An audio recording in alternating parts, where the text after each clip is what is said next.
Well, it's very nice to be a part of your life again. Here we go with another take from your good friends at The Take. He's Mark in a new T-shirt, and I'm Simon in an old shirt. I thought I'd do a traditional greeting.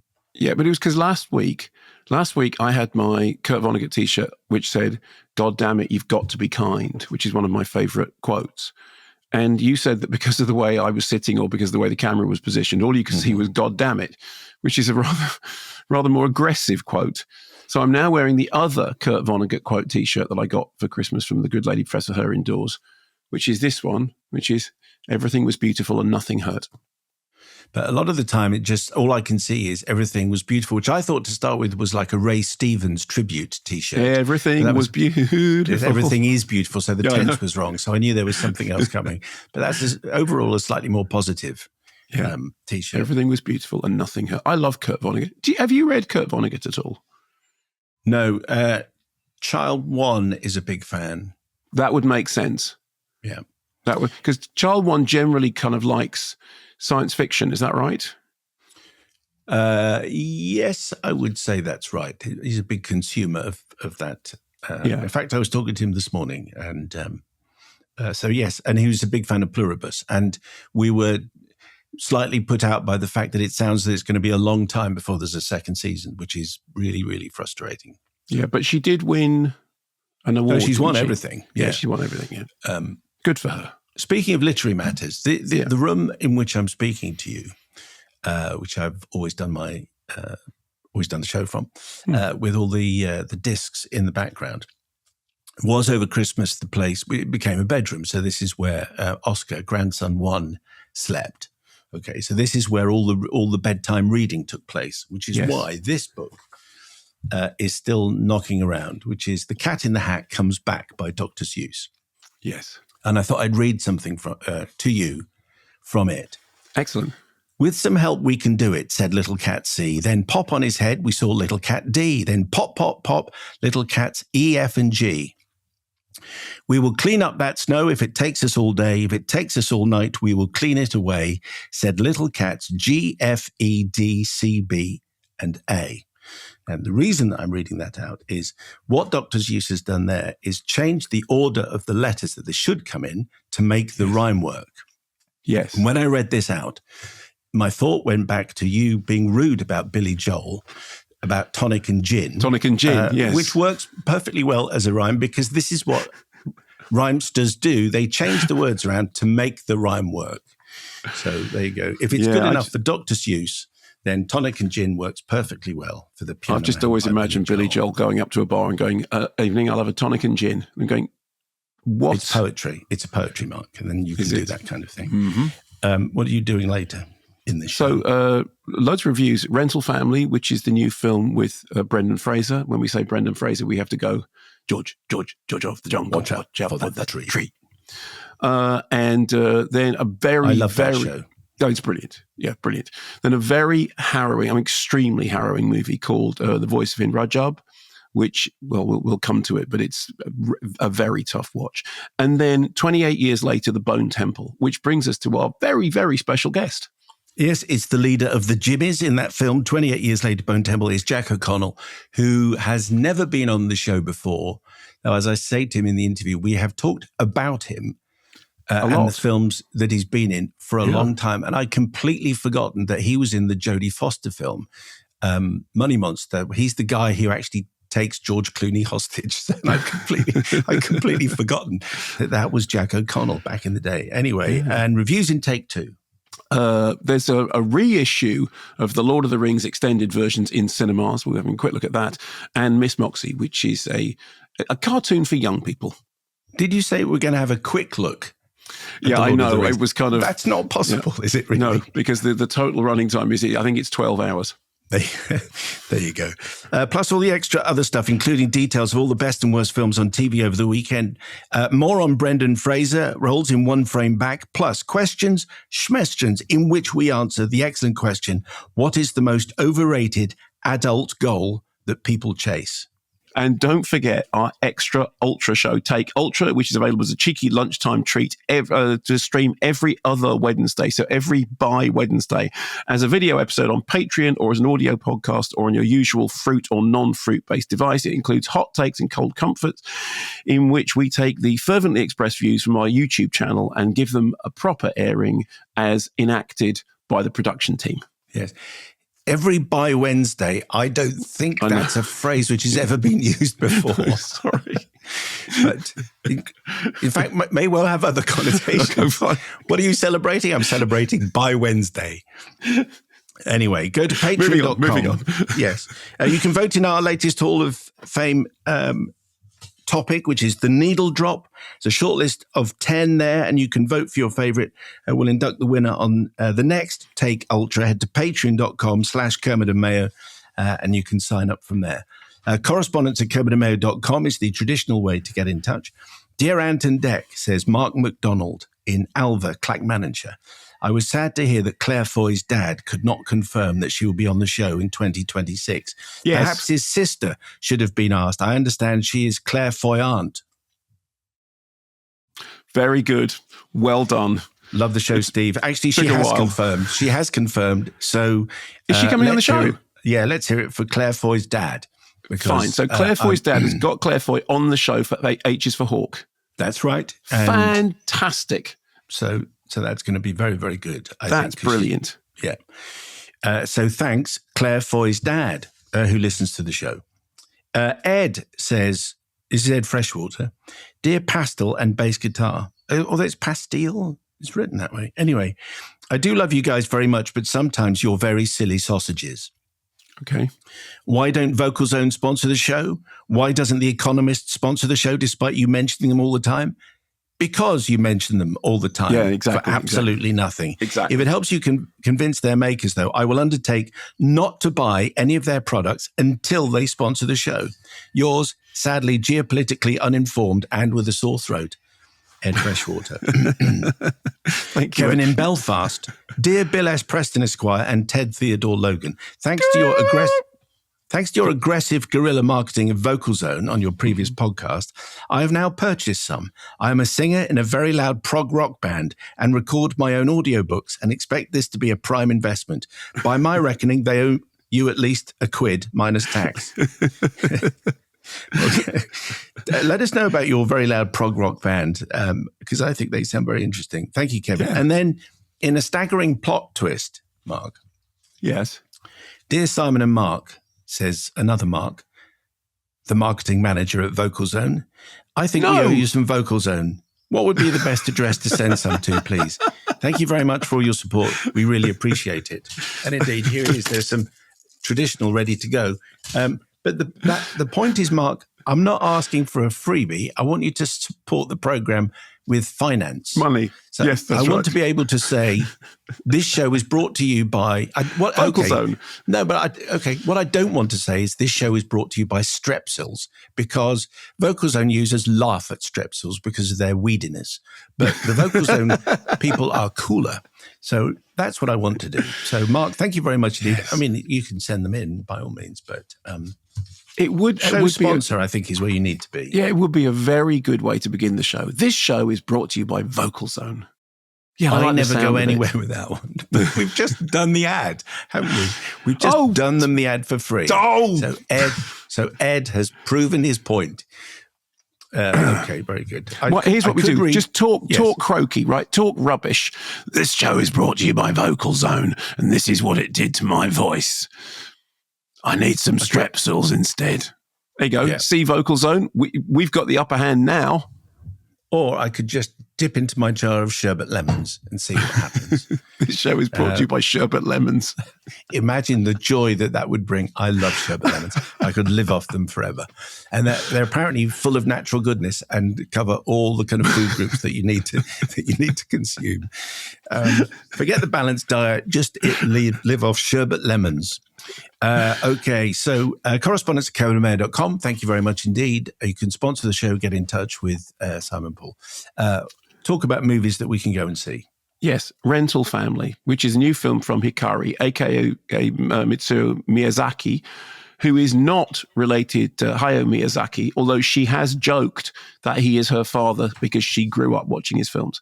So her previous work includes, there's a feature film that she made called 37 Seconds, which I liked very much, which we reviewed here. Had a great score by Asuka Matsumiya, who's one of my favorite composers. Also has done episodes of Beef on TV. So Rental Family, it's a US, Japan co-produced comedy drama written by Ikari and Stephen Blowett and starring Brendan Fraser. Once George of the Jungle, watch out for that tree. And then, of course, then became the first Canadian to win the Best Actor Oscar for The Whale. Wow. Okay. Yeah, I didn't know that, at the 95th Academy Awards. So here, he is Philip. He's an American actor living in Japan whose biggest hit so far has been a toothpaste commercial, a very popular toothpaste commercial. And then he gets an offer of work from a rental family company, a company that provides actors to play stand-in family members and friends for strangers at functions such as weddings and funerals. But why? Here's a clip. We play roles in the clients' lives. Oh, thanks. But you can't just replace someone in your life. Yes and no. But people are willing to take a leap. The actor, the surrogate. You don't have to be that person. You just have to help clients connect to what's missing. Like what? Well, could be anybody from their life or feeling they once had. Parents, siblings, boyfriends, girlfriends, best friends. We played it all. Well, they could just get a therapist. It's not that easy here. Mental health issues are stigmatized in this country. So people have to turn to other things, like us. Well, what do you need me for? We need a talking white guy. Which sounds like a perfectly decent prospect. So his first gig is as a stand-in fiancé for a woman whose parents wanted her to have a traditional wedding, and they don't know that actually she's already married to a woman. So there's a kind of performance of this traditional wedding. More troublesome is a gig when he is asked to play the absent and now returning father of a young girl whose mother wants to enlist her at a posh private school and needs somebody to be there to act the father. And then he has another assignment when the family of an old and largely forgotten filmmaker want him to play a magazine interviewer, interviewing the filmmaker about his career in order to make him feel relevant again. And the intentions are good, but the roles are kind of complex. And the problems arise because he starts to get involved. He starts to really care about the director and his work and what the director wants to do. And he starts to feel genuine paternal affection to this girl who he is not her father, but he's been brought in to pretend to be.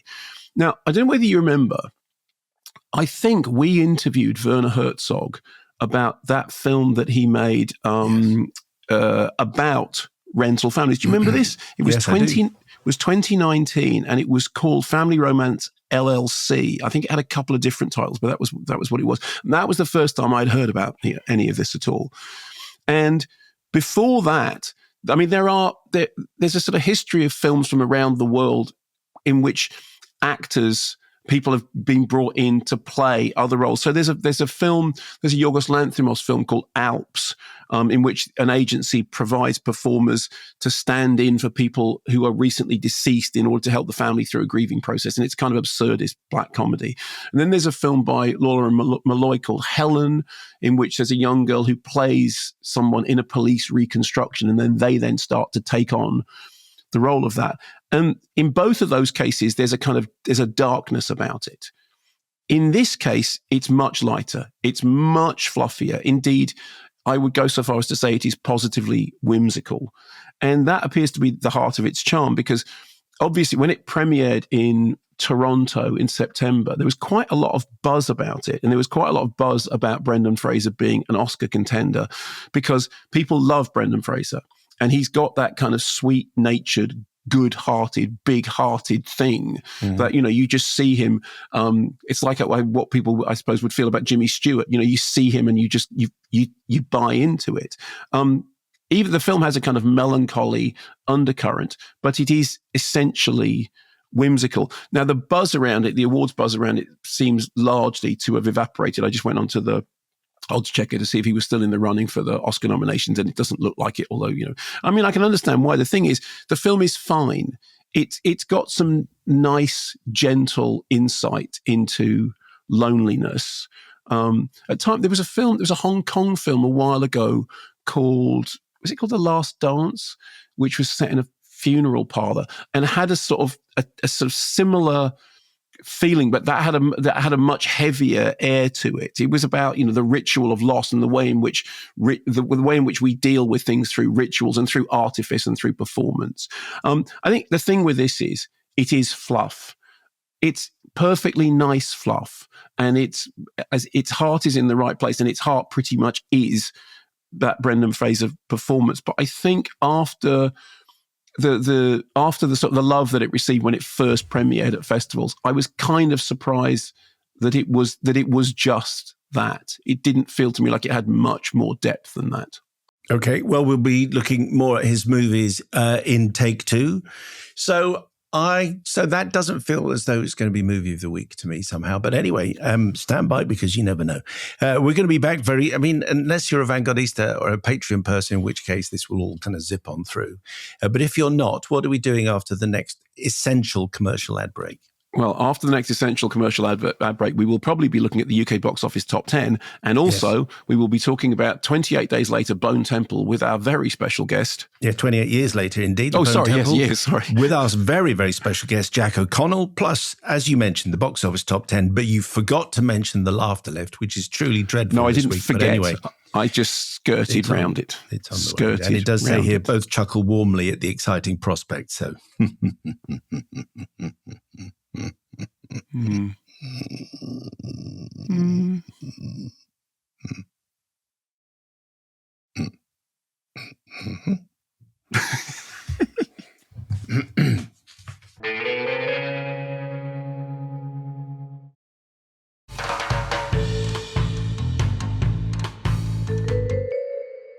And we're back with the box office top 10. And at number 3, Becoming Victoria Wood, which obviously is not registering here, but you mentioned it last week with great affection. And I liked it very much. A lot of warmth.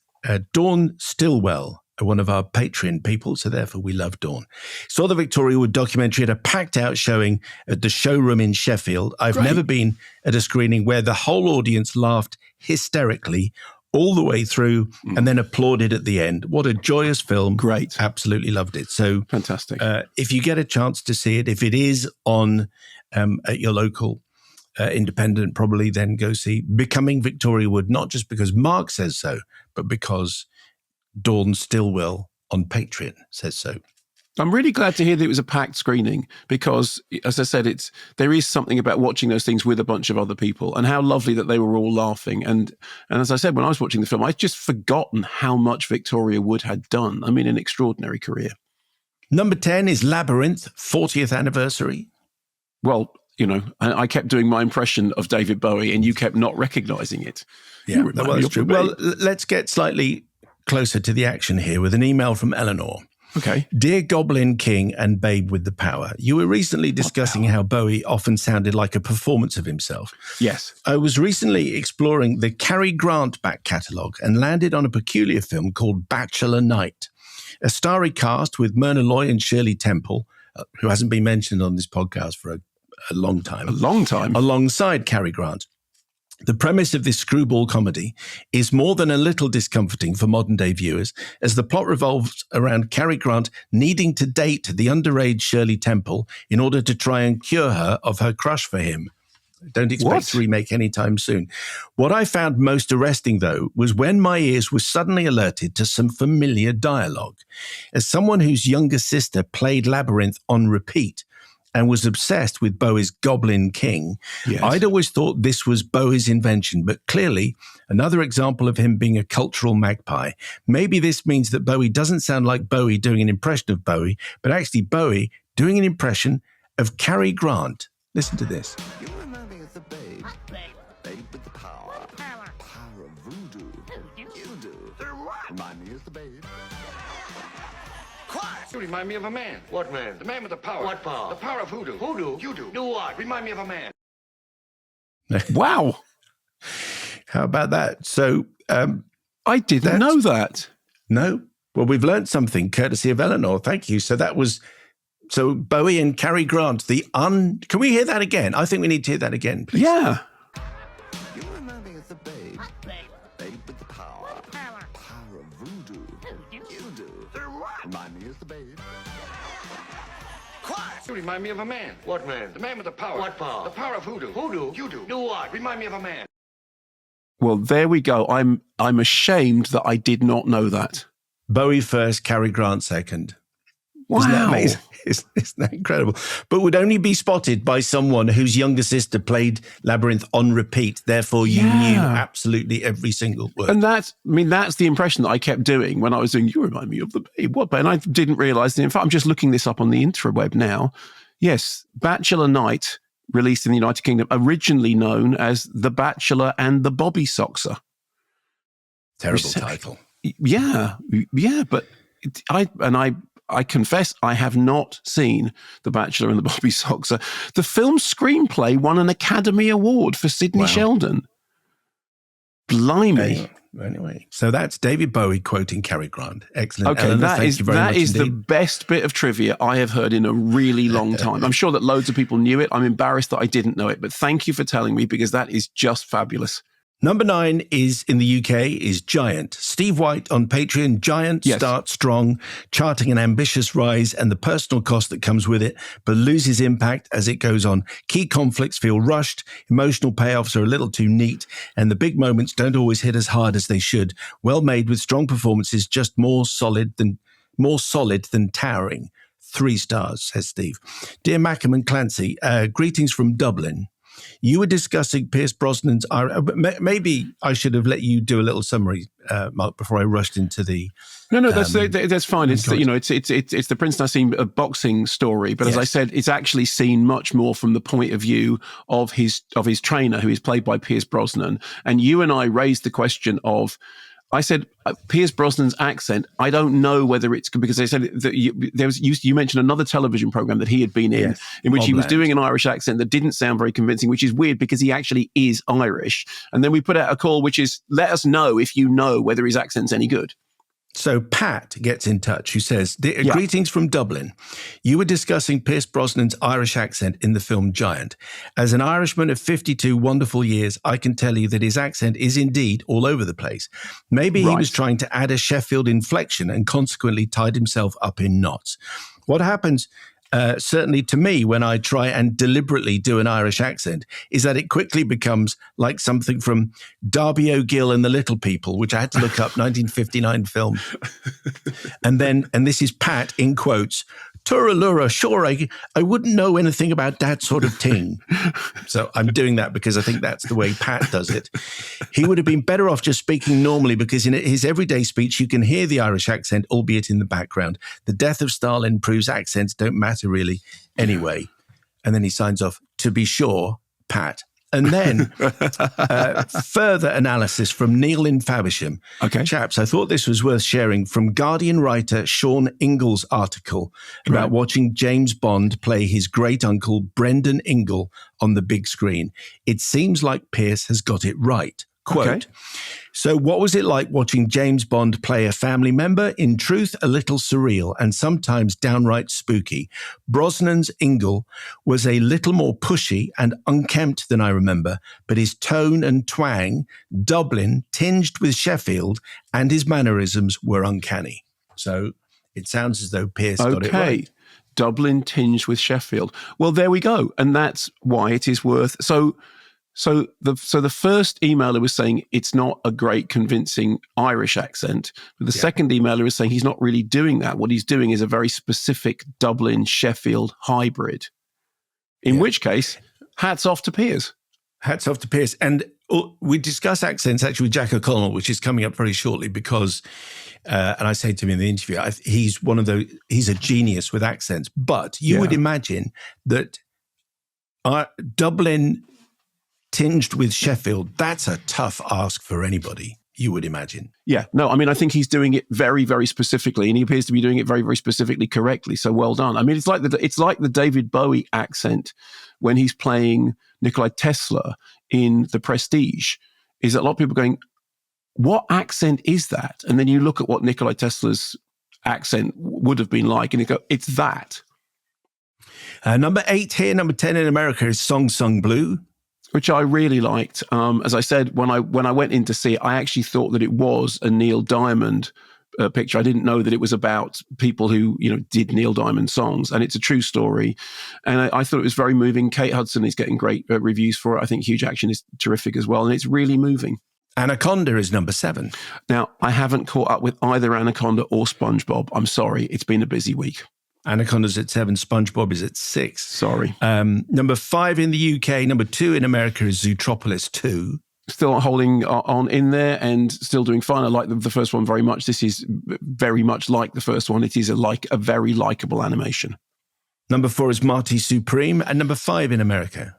So Timothée Chalamet is now being very, very heavily tipped for top prizes in the forthcoming awards. And I think it is his one of his best performances. Have you noticed, incidentally, there was somebody emailed in some time ago and said, Mark, can you stop doing the stupid pronunciation of Timothée Chalamet's name? And I have completely stopped doing it. And I'm very proud of that. Yes, both of those things are true. Last week we had someone writing in about the needle drops in Marty Supreme, and obviously there's more needle drop stuff on Patreon next week. But they was basically not impressed with the needle drops in Marty Supreme, and at the time when I read that out, I hadn't seen it, and I was thinking, it doesn't matter that something is from a different era altogether if it works. But when the corgis, everyone's got to learn sometime comes, you go, no, what? I didn't think it worked at all. So our correspondent last week, I think, was right. Why? No, it just felt, I couldn't think of it. It feels like a place-holding track. Couldn't think of anything else, and it's just stayed in there. I think that was the most bizarre choice. Well, I disagree. I think I think there is a logic to it, and I think, as I said, the logic to it is that the setting of the film is around the kind of the blossoming of electronica, and also the anachronism is consistent, and so I did buy into it. The only thing I said relevant to that was, if it starts to bug you, that's the problem. So if you're going to do that stuff, I went with it. But if you don't go with it, I imagine it's incredibly distracting. Which it was. Now, Avatar: Fire and Ash is America's number 1, number 3 here. Now, we said before that we've done the pro and anti stuff. Yes. So if you have something different to contribute, then by all means get in touch. I mean, but get in touch for whatever reason, and if it's an exceptional email, we'll obviously go with it. But this emailer has asked to remain anonymous for what will be obvious reasons. Okay. And here I'm reading. Kermode and Mayo's take does not condone the use of illicit substances. Under the Misuse of Drugs Act 1971, both psilocybin and psilocin are classified as Class A controlled substances. This means that any mushroom or material containing either compound is also controlled. Possession can result in up to 7 years in prison, an unlimited fine, or both. I can't wait to hear this email now. Freddie the Fun Guy writes, okay. Dear WhatsApp and Doc, over the holiday break, I went to see the new Avatar, arguably the only way it was meant to be seen. The full IMAX experience, stadium seating, vibrating chairs, dumb 3D glasses and all, whilst tripping balls on magic mushrooms. Sorry. With every single sense heightened to 11 stupid, I truly felt like I stepped into the world of Pandora and was flying high with the Navi. So interstellar was I that I thought the environment in the cinema was being manipulated to the point of making me hurt. When they felt pain, this was just the vibrating chair playing tricks on my psychedelic mind. I was making weird noises, sobbing and mentally repeating how beautiful it all seemed, but couldn't for the life of me tell you what the plot was. Then, a little over halfway through, the effects wore off, and I was left sober, bored, and frustrated with the annoying glasses. Far be it from me to recommend anyone engaging questionable behavior, but seeing Avatar whilst tripping off your face on mushrooms might be the only way to truly experience it. A fun time for a fun guy. Keep it real, Freddie the Fun Guy. So, I would also like to say, Freddie, you must have been the most annoying person to sit next to in the cinema. So not only, the previous comments about it being illegal and all that kind of stuff. But you were making weird noises, sobbing, and mentally repeating how beautiful it all seemed. You wouldn't want to be sitting. Freddie might be having a fun time, but no one sitting next to Freddie would have been having a fun time. Well, I mean, my whole attitude to hallucinogens is they just terrify me. I mean, I find the world hard enough to keep a grip on as it is, but so the whole idea of doing any hallucinogenic thing is just terrifying. However, the thing that I'm taking away from that email is, so you went into this film tripping off your face, and it was so long that you sobered up. And that, I think, is the does one sober up from, or does one, what does one do? Does one come down? Come round, I suppose. Come round. That means you're unconscious. I came round a couple of times, so just because, in America, number 16. In the UK, number 2. That's Hamnet. See last week for all the reviews. Let me see. We've got a lot of correspondence on this. Matt says, go ahead. I've been an avid listener to the podcast, radio show, and so on for a significant percentage of my adult life. I'm over 50, with the world of Mark often recited as gospel in our household. The only times I've disagreed with you are when you give a film a poor review because it's not like another one, or not the film you wanted it to be, rather than judging it on its own merits. That is a fair criticism. That is a fair criticism. A common thread among critics of which you are rarely guilty. But on Hamnet, your criticism seemed to be that the film was overtly playing to the tropes of being a sad and tragic film to manipulate the audience to shed a tear. Surely this is like criticizing a comedy for trying to, heaven forbid, make us laugh, or a horror film daring us to be scared or uneasy. We went as a family to see Hamnet, and, brackets, 2 young teen girls and not so young parents loved it. Jessie Buckley has always been extraordinary, and she surpassed even her own standards in her portrayal. Love the show and all that, says Matt. Alex says, the film was exactly as described, beautifully shot, music and sound were perfection, exceptional acting from all the cast, but left me strangely unmoved. The wad of precautionary tissues in my pocket stayed there.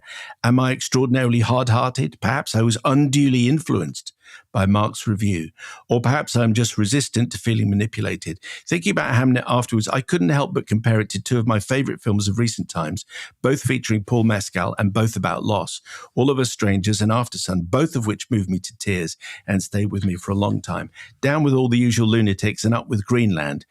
Alex, thank you. If we have any listeners in Greenland, by the way, I've gone on the iWitter app, and I don't think so. Okay. So if you are a Greenlandic listener, we would love to hear from you, because we're going to be hearing a lot about your country in the next few, well, hopefully we won't, but you know how it goes. Dr. James Wilson from Thames Ditton. Dear Pencil and Not Pencil, I was going to try a rubbish to be and not to be joke, but apologies. Good. I hadn't read the book, but was aware that the story of Shakespeare's son, and was so prepared for an emotional experience. Having welcomed our son into the world in July, however, this film hit me like a freight train, especially as his birth was not dissimilar to that of Judith's, which is Hamlet's sister in this film. Although I went in with a certain amount of emotional baggage, that meant it was particularly affecting watching this at times. I think this will have a similar reaction. Watching this at times, I think most will have a similar reaction. I never found it emotionally manipulative and didn't mind the On Nature of Daylight being at the film's climax, and was surprised that Mark did. The film is absolutely at its best and most effective when it combines Zhao's serene visual poetry, Buckley's acting, and Max Richter's score. The beginning is sparse musically and weaker for it, but after a rich Richter composition at a wedding sequence, the film's tone materializes fully, and the film works wonderfully from then on. And also, Ross Bauer. Greetings from Ornithologist's Oratory. And here is a point that you didn't mention, Mark. And okay. You'll find. Dear H is for Hawk and K is for Kestrel. Things did not get off to a good start, as the opening scene presented me not with a small hill, but an ornithological Mount Everest on which to die. Now, Agnes, who is Jessie Buckley, they don't pronounce it Agnes, do they? No, it's Agnes. They say Agnes, don't they? Yes. Which is going back to my schooling in the early days of Scala Radio that it's not Agnus Dei, it's Agnus Dei. So that's how you're supposed to sing it. That's how you're supposed to pronounce it. So Agnus is, and hence the Agnes Anne thing being a lot closer. Yeah, okay, sure. Agnes, played by the continually astonishing Jessie Buckley, appears with her tame hawk, but to my utter dismay and horror, the bird in question was a Harris hawk, a species native to the Americas, and quite definitely not one that would ever have occurred in 16th century England. Mark, you didn't pick up on this. I actually gave a small audible gasp, hopefully not loud enough to trouble the code, and threw my hands up in horror. And while I'm well used to and have largely come to terms with hearing inappropriate bird songs backing in all manner of film and TV, this anachronism was so unnecessary, I remain baffled as to why such a basic error could have occurred.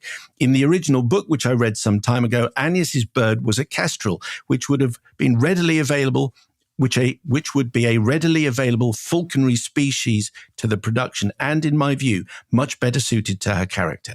What the clearly talented Chloe Zhao was thinking, I'm not quite sure, and while I appreciate that the majority of viewers would be unaware, as far as I'm concerned, she may as well have stuck a satellite dish on each of the many beautiful Tudor buildings that appear in the film. Tinkety-tonkin down with almost everything these days. Ross Bauer. And if any film or TV producers want any advice on ornithological authenticity, don't hesitate to get in touch. So let us assume that Ross is correct, that it's an inappropriate bird. Okay. What he makes of H is for hawk, which we'll talk about next week, heaven only knows. But that's a very kind of specific criticism. Yes. But thank you very much indeed for the comments on Hamnet, which Mark reviewed. I mean, I finished it. I hadn't finished it when we did the show last week, and me and the ceramicist thought it was terrific, absolutely wonderful. I was on, because of your review, I was sort of alert for being exploited. I didn't feel I was exploited. I do get your point about the nature of daylight, which is again referring to the needle drop that we were talking about before, with the use of the corgis. It's a moment that you go, I've heard this in half a dozen other it's that shows. But as I thought, the final 30 minutes was breathtakingly brilliant, and astonishing. Well, just to be clear, and I did say this very clearly at the end of the end thing, it is a very good film, and it will work for a huge number of people.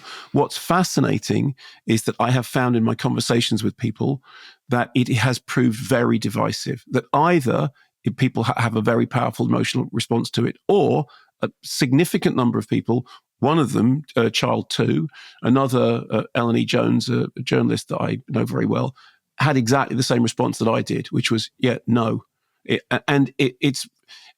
So that was why I was trying very hard to say in the review, look, it is a good film. It is well acted. It is, it is well made, but there is an issue with it for some people. Now, I absolutely think that for most people, they are going with it. I mean, one person I spoke to said it's the most chubby hum film they've ever seen, and they couldn't believe that during a moment of existence. You're going to have to explain that. So chubby hum is a phrase that we've been using here on the show for a long time to refer to a moment in a movie, usually a musical biopic, in which somebody does the thing that they're famous for doing. And it was a joke that was originally, it was a John Ronson joke about a moment in a very, very bad TV movie called the Karen Carpenter Story. And the moment when Paul Mescal's character, Paul Mescal's William Shakespeare, is faced with existential despair and goes, to be or not, they said they literally threw their hands up and went, no, absolutely not. Now, it is one of those things that it's whichever way, you're going to go one way or the other. And I was trying to say very clearly in the review that I think more people will go with it than didn't. But for me, it left me cold, and I'm not alone in that. No, you're not. I just was astonished how often it was one of those films where our correspondent was talking about the visual poetry of Zhao. And it's one of those films that you could do a freeze frame almost anywhere and go, well, I'll print that and have that on the wall. Hanging on the wall. Because some of those scenes are so amazingly composed that you go, it's beautiful. In fact, I will watch it again. I do think that the bit where the Richter, your problematic bit, looks so incredible. And I don't know. I just thought it was something that I hadn't seen before. Anyway, so I thought it was beautiful and and lovely. But like you say, other people will have gone. My opinion of those chubby hum moments has changed, as we mentioned before, because of the Beatles, Peter Jackson thing, where you go, but actually that's how it is. And if he wrote this stuff, so why can he not say these lines? They're his. So of course he's going to say them.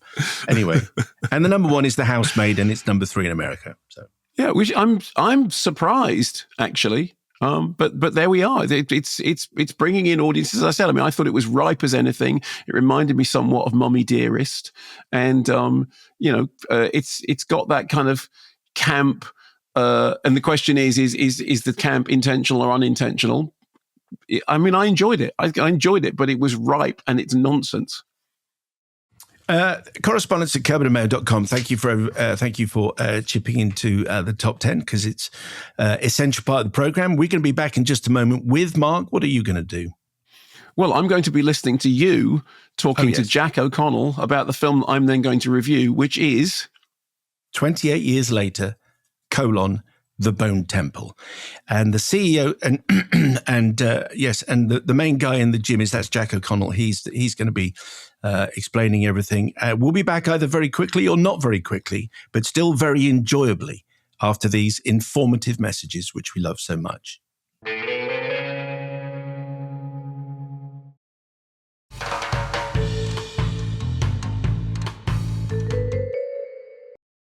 So our guest today is Derby-born English actor Jack O'Connell.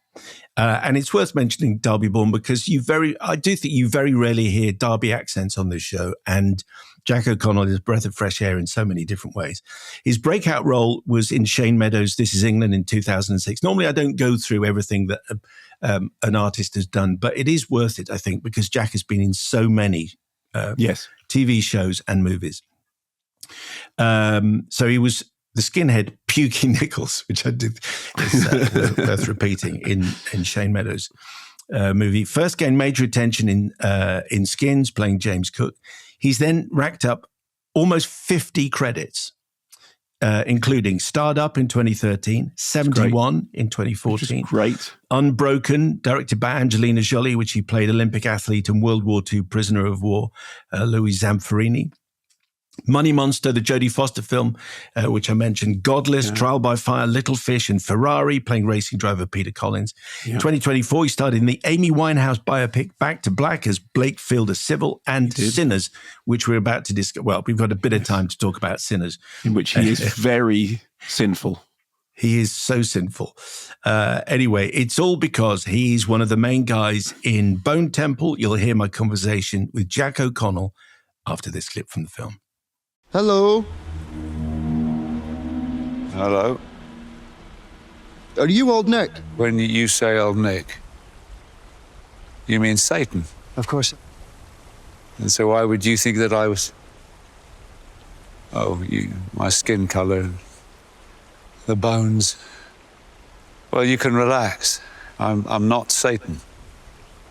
I am Dr. Ian Kelson. I'm Jimmy. Jimmy? Actually, Sir Lord Jimmy Crystal, but no, you're good. Jimmy's fine. I've got my peeps waiting for me not too far away, but they can sit tight. No rush. Let's just talk a wee while. And that is a clip from 28 Years Later, Bone Temple. Jack O'Connell, welcome to the program. Thank you very much. How are you? Good, thank you. Yeah, how are you? Good. I was listening to the football at the weekend, and I was hoping that Derby would beat Leeds in the Cup, and they scored first. And I thought, this is going to be a good interview because you're going to be in a good frame of mind. And then it kind of all went a bit wrong. Listen, you follow Derby long enough, you develop a resilience to the outcome. Win, lose or draw, is what it is. Does it affect your state of mind, though? I don't think it can. Can't do it. You can't let it, But hey, listen, when it's good, it's great at Derby. So it's never nice getting beat by leads. Well, it's great to have you on the show. I feel as though we've been talking about you for quite a long time, since Jodie Foster came on. But anyway, we can get back to that possibly. So you play Sir Jimmy Crystal. We've kind of talked around this character because obviously in the first movie, when Danny Boyle came on the show, we couldn't really talk about the ending. Now you are kind of the main part of the film, essentially. Can you introduce us to who he is and also, while you're at it, what he looks like? Yeah, okay. Sir Jimmy Crystal is flamboyant. He's sort of reveling in this post-apocalyptic climate, and he's exploiting it with his gang of nomads. And it was quite interesting to see that within a world of human suffering, we see this band that are almost excelling. Out of everyone in the film, Sir Jimmy is having the best time. Yeah. And it was a kind of a vehicle through the dark and sordid breakdown of humanity, and to see this character sort of reveling in it, flamboyantly, was an interesting take. So the thing was about the first film, which was one of my favourite films of the year, I thought it was magnificent, is that because you appear literally in the last few minutes, and you can't really talk about how a movie ends because it then spoils it for people. And when your character arrived, I was thinking, literally jaw on the floor. I was completely blown away by the fact that your gang of Power Rangers essentially had turned up, but clearly you were inspired by the image of Jimmy Savile. And no one else had seen the movie at the time, so there was no one I could talk to about it. When you first saw the screenplay by Alex Garland, which Danny Boyle said is the best bit of screenwriting he's seen since Trainspotting, just to let you know where he thinks it sits. What did you think about this character? Was the Jimmy Savile connection instant, obviously, straight away? Well, no, because he's formulated very richly on the page. It was just one of the multitude of elements about him. My take was that it deliberately invokes some unsettling, a feeling of unsettling, and it's one of many strands to him. Another explanation that struck me was the fact that the zeitgeist, that popular culture just went kaput in an instant, and it's a hangover of that. Obviously, Sir Jimmy in the world we're in doesn't know what we know. So it was a way of sort of realising this world 28 years later. Sort of on a grander scale, is it a comment on unchecked power? Possibly so.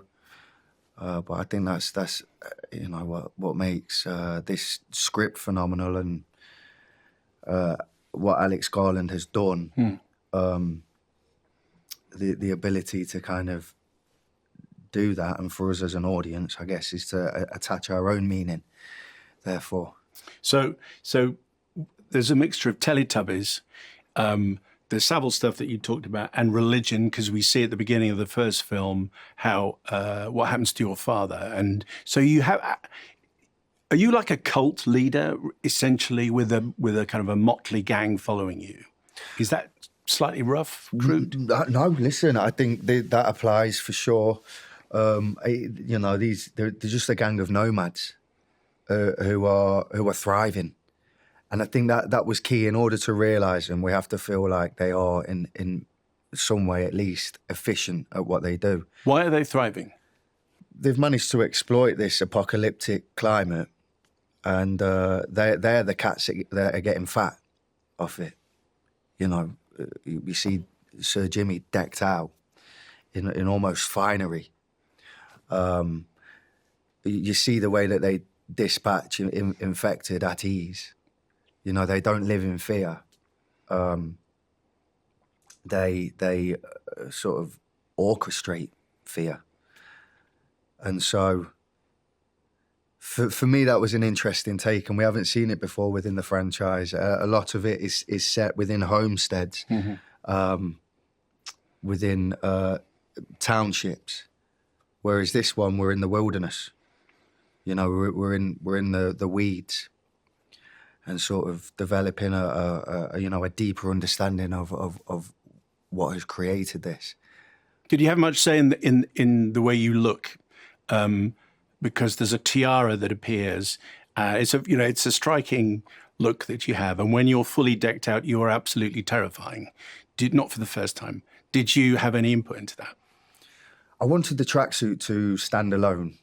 So the original iterations on what that might look like. Gareth and Carson are our set designers and our costume designers. They put forward something that was more in keeping with what the rest of the posse looked like. And I had it in mind that he ought to be in purple, which is sort of synonymous with monarchy and royalty.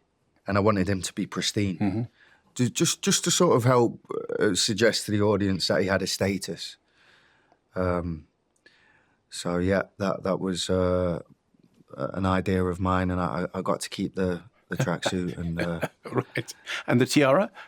I have the tiara too. Yeah. Nia DaCosta, the director, came on our Christmas show, and she was talking about how good you were with the younger actors, and it was like an instinctive thing with you that you were just sort of shepherding. That's probably too strong a word, but just helping them through. Is that something that you just did instinctively? Or? I mean, probably out of starting out as a young actor, it's tough. The hours can be tough. Being on set can be tough. Despite being, one of the best working atmospheres you can get, I feel incredibly thankful that I get to do this. It doesn't come without its challenges. And so for me, I think it is crucial to have a good atmosphere on set. I think it leads to good work. And so, yeah, that is always the aim. Yeah. You have some key scenes with Ralph Fiennes, without going into too much detail. He's been on the show a number of times. He's an extraordinary actor. What is it like to work opposite him? Oh, it's mind-blowing. Because? Well, what you get with Ralph is a sort of... it's expertise, isn't it? So to be around that, the lessons are coming at you thick and fast. So, you just sort of train to be all eyes and all ears. But I loved working with him. I loved how available he was always, in and out of a scene, and investigative. So just as curious as yourself, or however many times you shot the scene, we were still investigating. He said about working with you, and I'm quoting here, it seems like he's never acting, he's just being. He's talking about you. He said you feel that he hasn't come prepared, he's just letting the part flow through him. And I think when people watch your performance, they'll understand exactly. It's like the part is flowing through you rather than you acting a role. Yeah, I mean, that's. I'd argue that it's the same for Rafe. It's a joy. That's the most fun part of the job. I feel like is when you feel like the character is showing you how to portray it. When the Financial Times wrote a piece about you, their headline was "The Captivating Depravity of Jack O'Connell." Yeah, I'm not sure what that means. I guess it means you've had a very good year being bad people, right? And obviously tying it in with Sinners, where you get to play Remick. I mean, what is it with you and burning barns? I don't know. It just seems to be happening a lot this year. But you seem to have a mastery of accents. Your Paddy Mayne as SAS Rogue Heroes is sensational. Thank you. Where is... So imagine that Remick is from Louisiana? North Carolina. So, yeah. Do you have a fine ear for those accents? Because to my kind of London ears, it certainly sounds like it. Oh, well, great if so. I think I take a lot of pleasure in listening to people's accents, and I guess it starts with an appreciation. A vocal coach can only take you so far, though, you know. I guess so, but I feel like I have a great one, and it's one of the first sort of avenues in. Is the voice informed by the text, and I have a great coach who I love working with, and it does help you crack the part open. So yeah, a lot of preparation is needed. It's good to see you doing your jumping jack routine when you got the old Irish dancing going on, which is great fun. Just as far as A Bone Temple is concerned, when Danny Boyle was on, he said that this film particularly is about the nature of evil, and that if there's a third one, it'll be about the nature of redemption. Does that chime with you? Is that how you feel about having been in the film? To me, what the film's about is the extent in which, through the collapse of society as we know it, the extent in which that evil is allowed to go. But it's also harnessed by Dr. Kelson and the inquisitive mind. The Ray Fiennes character. Well, yeah, and what makes us human. And the advancement of that, and the urge, the instinct to understand enough to hope to find a cure. And I find that really profound within this film. And you're working with Danny Boyle again? Or maybe you've already finished Ink, I don't know. Yeah, we shot that, finished just before Christmas. So you play Larry Lamb, I believe? That's right, yeah. Now, he can't be as evil as Remick or Crystal, or is he? I don't know if it's for me to say, but a fascinating time in British culture, in the news media, a bygone era in a lot of ways. So yeah, and Danny's been one of my favourites since. So to get to work with him again is like boyhood dream. Is it Rogue Heroes next that we see? I think it will be. Yeah. Unless maybe Godzilla. I don't know. Yeah, let's say Rogue Heroes. Okay, Rogue Heroes, then Godzilla Kong. All right. It's such a privilege to have you on the show, Jack. Thank you so much for talking to us. Thank you very much indeed. Jack O'Connell.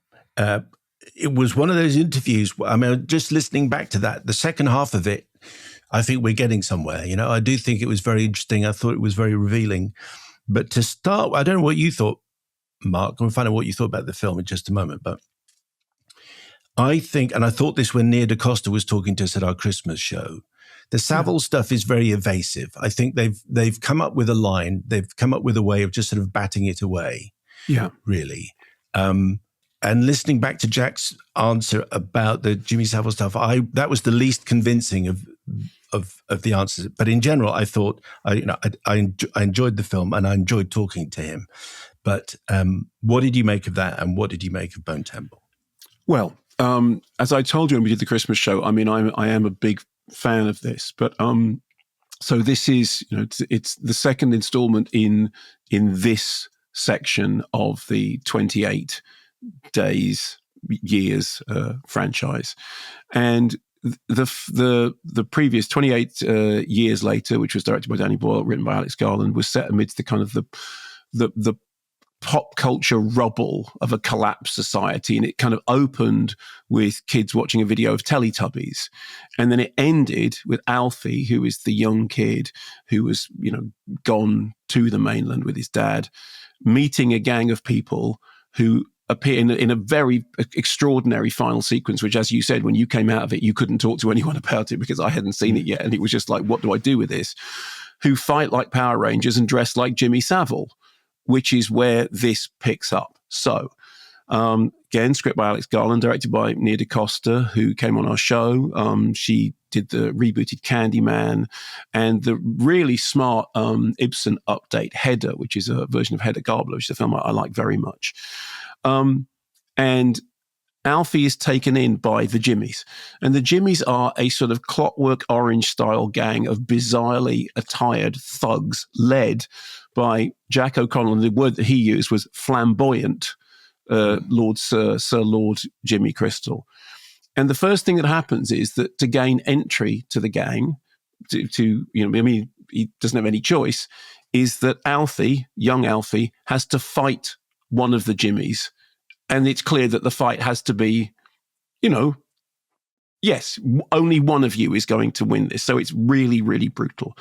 Meanwhile, Dr. Kelson, who was the character played by Ralph Fiennes, has been searching for signs of human consciousness in the infected, particularly in the alpha male who we met before, Samson, played by G. Lewis Parry, who he manages to sedate with he has darts which have sedatives in them, which make Samson quiet and passive. And then he will sit with him, and he's longing for Samson to show some kind of awareness, which he appears to be doing. Maybe at some point he'll even speak. And as you said in that interview with Jack O'Connell, Danny Boyle had said that this film is about the nature of evil. This was shot back to back with the first film. And I read now that the next one has indeed been greenlit.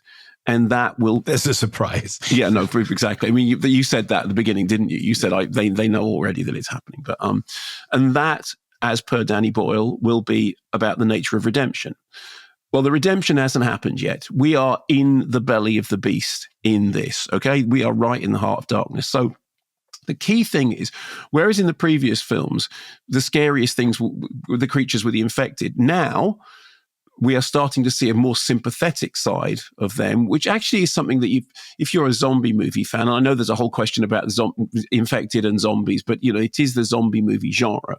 If you look at the George Romero Dead movies, there is this whole thing about starting to accept the zombies as more than just zombies. And of course, Shaun of the Dead, at the end of Shaun of the Dead, they sort of riff on that. They riff on that idea of the kind of civilized zombie, the civilizing aspect of it. So this time, the real horrors are man-made, and they are once again a sort of product of a rancid cocktail of destroyed pop culture and false religion.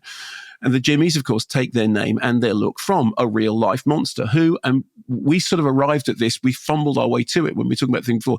In the timeline of the film, Jimmy Savile would never have been revealed as the monster that he was, because in the timeline of the film, at the point at which the outbreak happens, none of the revelations have happened, and then society collapses. And so there's a whole thing about culture just took a break, and now there's this alternate timeline. So again, as Jack O'Connell said, they are excelling. They are reveling in the apocalypse, particularly his Jimmy Crystal. Jack O'Connell said, of everyone, he's having the best time. They are thriving. They orchestrate fear. Horribly, the word that they use for what they do is charity. And the word charity has never seemed less charitable than here. Yeah. And at one point I was thinking there's a really harrowing film from a few years ago called Johnny Mad Dog, which is very different, set in the Franco-Liberian War, but peopled with child soldiers, children in fancy dress committing like appalling atrocities like fairy wings. And you were talking about the tiara, and there is that kind of that real horror. And as with Alex in Clockwork Orange, Jimmy Crystal needs to maintain his place at the top of the pile. And part of this is this idea that he is the son of the devil. And, which is very Manson clan, very Manson family. There's a lot of cult stuff going on in this. And you brought that up, I think, quite correctly with Jack O'Connell. I think that is one of the things that the film is about. It is about cult leadership and the lies involved in cult leadership. And then when one of the followers stumbles upon the bone temple that we met in the first film, the Memento Mori, created by the iodine orange Dr. Kelson, in that clip that we heard, there's the thing about what? Oh, you think I'm Satan because of the color of my skin and because of the bone temple. So, as with, and I mentioned Ken Russell's The Devils, talking about the previous film. This is to some extent a film about brainwashing. It is about the creation of a cult. It is about a cult leader who demands total subservience of his followers, who sort of know that he's a liar and a charlatan, but have bought into the lie, which I think seems weirdly contemporary at the moment. And all this then comes to a head in a scene which we've talked about a little bit, and it's been sort of, trailered, in which Ralph Fiennes does a set piece, which, if you remember Ralph Fiennes in A Bigger Splash, there's the thing when he does the Mick Jagger routine, the emotional rescue routine, and that was like the most enjoyable scene in the film. The scene here involving Iron Maiden and Ralph Fiennes is jaw-dropping. I mean, you genuinely go, yeah, wow. I mean, you had the same feeling about it, right? It was pure cinema. Yes, and I was glad it was there because it's also very funny. There are a number of points where you will laugh out loud, and I think partly it's because what you talked about, Jack O'Connell and Charity. This comes after a particularly grim sequence, which I found very difficult. If I did look away, a lot of Jack O'Connell stuff, I had to look away because it was so gut-churningly awful to watch. So then, coming to this bit was a bit of light relief, but it works. And Ralph Fiennes gives it 100%, and I think it's a brilliant sequence. He goes for it. That the stuff that you're talking about wincing and looking away, the film is rated 18 for strong, gory, violent injury detail. And as we know nowadays, to get an 18 from the BBFC, you really have to go the length. The BBFC says that the film includes people who've been tied up and gagged, being flayed alive, stabbed, impaled, set on fire, heads ripped off, partially flayed characters seen in the aftermath. Strong, gory images throughout, including... I mean, it's all there, right? No one's going to come out of this and saying, well, I thought they soft-pedaled it a little bit on the thing. But one of the things that's interesting is that an awful lot of the really horrible stuff is to do with implication. It's actually not to do with graphic viscera. It is to do with what you're imagining, and also the themes that the film is dealing with. Because, yes, it is about evil, but it's also about two cultures moving in opposite directions, one of which seems to be going from rage-filled bestiality to something that's perhaps inflected with sympathy, and the other is this kind of cancerous sore of human avarice flourishing in this destroyed world, feeding upon the fact that people are desperately looking for something to believe in, no matter how vile. And what Jack O'Connell's character, Jimmy Crystal, Sir Lord, whatever it is, Jimmy Crystal, is giving them is exactly that. So I think it's a film about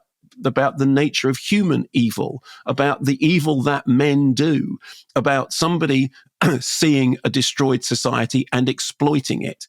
And I think that has a very, very clear contemporary political edge, particularly when you consider that the film is about cult leadership. It is about somebody taking on a religion, it happens to be a satanic religion, but taking on a religion and claiming themselves to be the son of, well, not God, the son of Satan, and getting all their followers to believe in all this stuff, even though that central character doesn't really believe any of this, but he's just exploiting the chaos around him by sowing more chaos. And I thought the thing moved like a bullet. I thought everyone gave 110%. And I thought Jack O'Connell was terrific. I think Ralph Fiennes is terrific. I think the production design is great. Hilda Gudnadottir does the score, which is very brooding, and there's a lot of menace and there's a lot of evil in there. And at the end of it, I did think, okay, I'd like some redemption now. Yes, which is exactly what part 3 is going to be about, obviously. And there's a hint of that at the end, but we'll have to reserve that maybe for future conversations. And thank you to Iron Maiden for allowing their track to get included. And interesting, and of course, you talk about contemporary. We should just say that the only difference being that here, the person who's painted orange is a good guy. Yeah, no, exactly. Yeah, the orange guy is a good guy. But I said this to you when we were talking at this Christmas show, I said my immediate short review was blimey, and my next bit of it was I can't wait for you to see it. And it sounds to me like it did hit you hard. Yeah, I haven't seen an 18 for a while, and if I'd had longer with Jack, we would have talked about this. But I mean, I did the charity sequence that we're talking about. There's something about human on human cruelty, which is far, far worse than zombie on human cruelty. Absolutely. And that's the point. That's the point. Yeah. That's the point. Dr. Nick Hawkes, clinical psychologist, Clin-Psy-D, I imagine a clinical psychologist, 2019 East London Foundation Trust Partnership Award. Anyway, he says, I'm excited for the next 28 Years Later release, especially after seeing the impressive Nia DaCosta at our Christmas Extravaganza. I like the way he's claiming it as his, but good. Thank you. I'm glad you feel ownership, Nick. So I've been thinking again about the Savile-related issues. I loved the first in this trilogy. The ending surprised me, but I didn't catch the Jimmy Savile reference until the podcast, despite its obviousness. I'd only registered a broader tonal shift from northern working class stereotypes of the 90s, like Harry Enfield's Scousers, to a Kill Bill vibe once the combat began. The gang's menace was clear, foreshadowed earlier, but I was more shocked by the waving zombie Mr. Men. As the son of a radical feminist professor and someone working in mental health, I am mindful that references to figures like Savile can trigger intrusive trauma memories, not only for his victims, but for many others. This raises ethical questions for filmmakers. Abuse is sadly endemic, so traumatic associations are always a risk. It made me wonder about the line between a trigger warning and a spoiler. The BBFC outlines broad content, but trauma often hinges on arbitrary, sensory, and contextual details. I don't know the best approach, but I empathize with those for whom ordinary life becomes a minefield. Overemphasizing notorious case risks framing abuse as the work of, in quotes, monsters rather than a systemic harm. For me, the trilogy's theme, family, evil, redemption, suggests this. Mainstream spaces often hide the deepest evils, while apparent darkness can hold acceptance and understanding. Anyway, I hope yourselves in the wider church find this tuppence worth, and I thank yourselves, production team included, the whole Wittersphere for thinking and conversations that you cultivate, and extend my warmest New Year greetings, and so on, so on, so on. Dr. Nick Hawkes. I thought that was very interesting and insightful. Yeah, thank you very much. Once again, we have the best listeners, and the best things on our show are often the contributions from the best listeners. It's interesting, the difference between it, as Nick says, the line between a trigger warning and a spoiler, which he's obviously checked what the BBFC have said. You've just read out part of what they've said. Yeah. I wonder what they would say to adding Jimmy Savile into that, because maybe some people need, maybe that would be useful. I don't know what I'm talking about here, but maybe that would be useful as a trigger warning for people who have suffered from abuse. Yeah, absolutely. And once again, I think it does remind you what a complicated job the BBFC are doing are. And I just remind you again that we now take for granted that the BBFC are brilliantly open and accountable and are trying to do their best. And a quarter of a century ago, before the turn of the 21st century, in the 90s, they were a completely different organization. Throughout the 80s and 90s, they were a completely different organization. And they are a perfect example of a body that got their house in order and started doing the job perfectly, or at least as well as it could be done, and being open to, how can we do this better? And in the same way, I think in the same way that we alluded at the end of the first 28 Years film, that, there's a tonal shift. There isn't a tonal shift at the end of this one, but the final 2 or 3 minutes is Yes, and if there is a tonal shift, it's a suggestion that there may be something brighter ahead. Yes. I mean, we know there is, because we know already that Danny Boyle has said that the theme of the next one is redemption. And so, so we're already looking for that. Yeah. So, Nick, please, Dr. Nick Hawkes, who sent that, hasn't seen 28 Years Later, Bone Temple, but when you have, please get back in touch. And when you've seen it, please email so we can carry on this conversation, because I do think it's extraordinary. Correspondence@KevinandMayo.com. And you know what we need now, Mark, particularly? Let's have our own tonal shift. In fact, we should call the shift lift. It's a tonal shift lift is what we're going into. Play the music, please.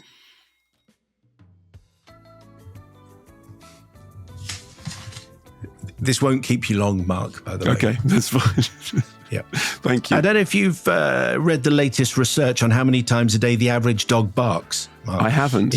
It can be up to 350 times a day. Of course, that's just a rough estimate. Okay. I see. It's a rough. I feel like I get it. A rough estimate. That's kind of setting the tone. One of my New Year resolutions, Mark, is to reconnect with people. So I've logged back into Facebook. I haven't actually.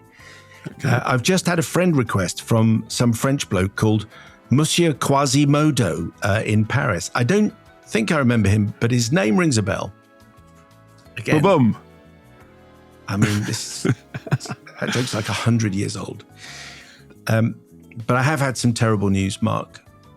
Okay. Here in showbiz North London, there was a crash involving a van carrying 2 tons of hair on its way to the wig factory. The police are combing the area. Combing the area. I mean, combing the area. These jokes are decades old, but we've resuscitated them for your edification. Mark, what are we doing in our next bit, please? We will be doing The Voice of Hind Rajab, which is a very, very different film. After this.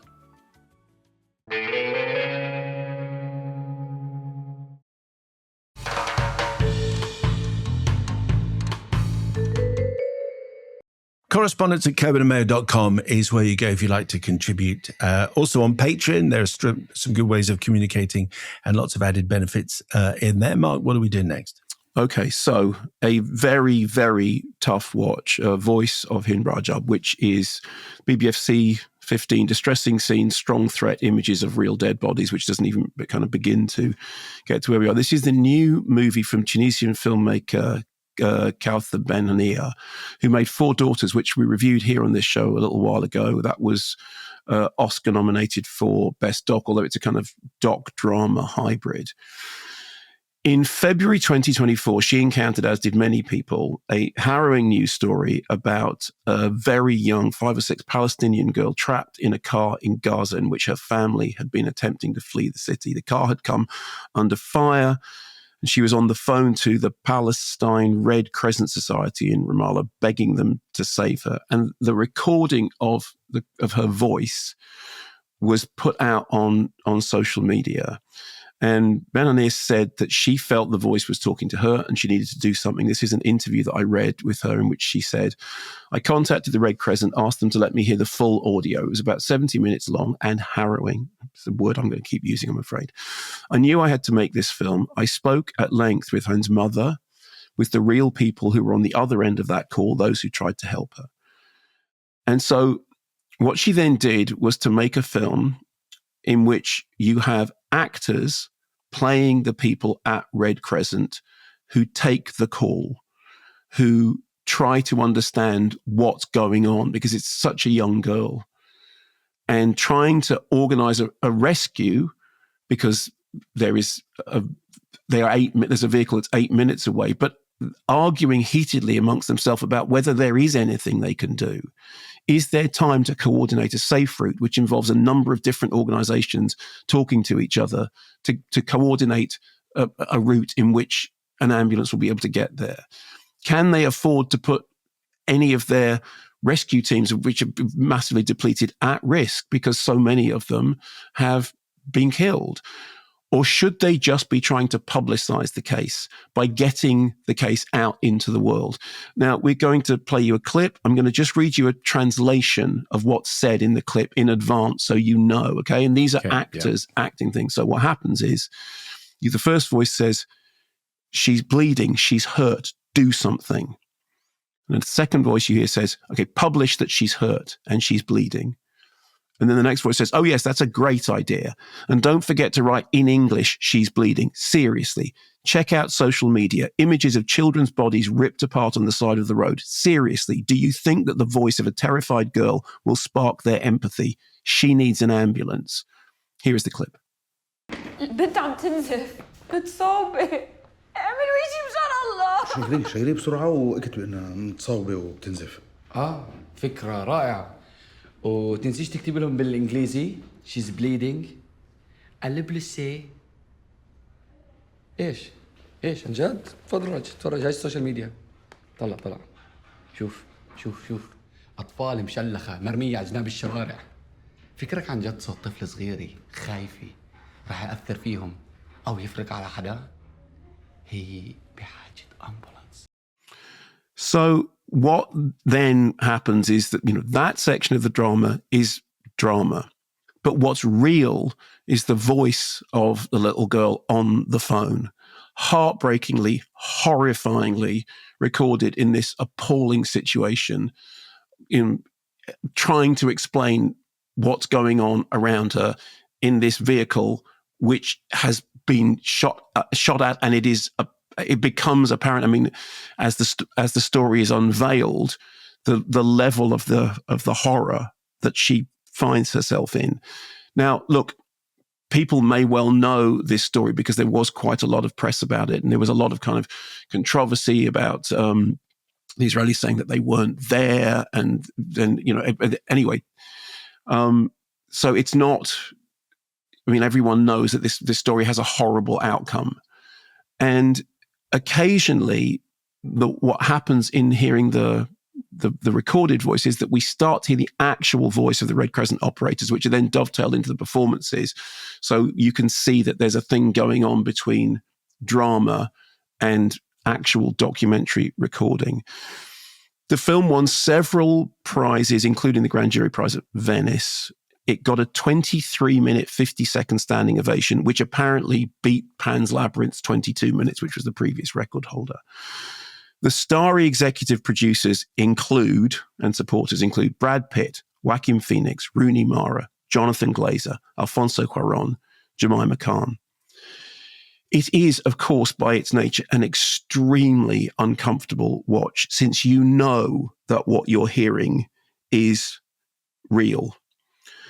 And the director has said of that, I wanted to honor her voice. To me, it would be very bad taste to use a child actor. So the audience can feel more comfortable, like this is fiction? No. And she also sought and got the approval of her mother, which she said was essential to the project. The film was shot cheaply over 3 weeks, small casts, and it is an object lesson in stripped down filmmaking, impactful film craft. It is grueling. It is urgent. It is so upsetting. I mean, so upsetting. And it's one of those cases in which it almost seems fatuous to say it's well made because. No, sure. Yeah. So, it was, I just found it really profoundly distressing. And as I said, you'll know from the title and you'll know from the news stories. And if you want to, you can Google the news story. It's all there. I'm talking as a film critic. I'm going to try and talk as a film critic. I'll just say this. I think the film is very well made. I think that the way in which that it folds those two elements together is risky and profoundly uncomfortable. And I'm glad that I've read interviews with the director addressing that head on and saying, to me, it would be very bad taste to use a child actor so the audience can feel more comfortable. What, this is like fiction? No. But it's one of those weird cases as a film reviewer when you kind of think, this is beyond what I can do. But anyway. It is still a film, and it is a film, and if it had been written as a book, it would have to be reviewed as a book. And when people go to the cinema, they'll be paying their money, and they'll go and see it, so they will see what you see. Will it be difficult to find? Do you think? No, I think it will be available because it has such high profile support, and so I think it will be playing in cinemas. And as I said, it is important to say that actually the dramatic elements are, I think, very, very well done. And the way in which it folds those dramatic elements with this sound tape is remarkable. I mean, it is, that was a risky strategy. And I think it's been done really, really well. And it is a very good example of stripped down, low resourced, make the most from whatever you have filmmaking. I mean, a very fine piece of filmmaking, but an absolutely harrowing experience. That is the end of Take One. This has been a Sony Music Entertainment production. This week's team, Jen, Eric, Josh, Heather and Dom. The redactor, Simon Poole.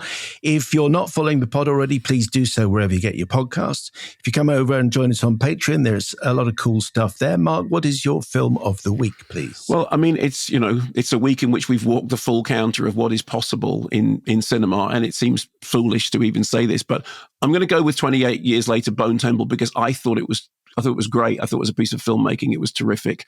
And I still stand by my original review of it, which was Blimey. And then Charlie. I think you added Charlie at the end. Blimey Charlie, yeah. Yeah. Thank you very much indeed for listening. You can get in touch, correspondence@kermodeandmayo.com, and another take will land very shortly. In fact, it's there already.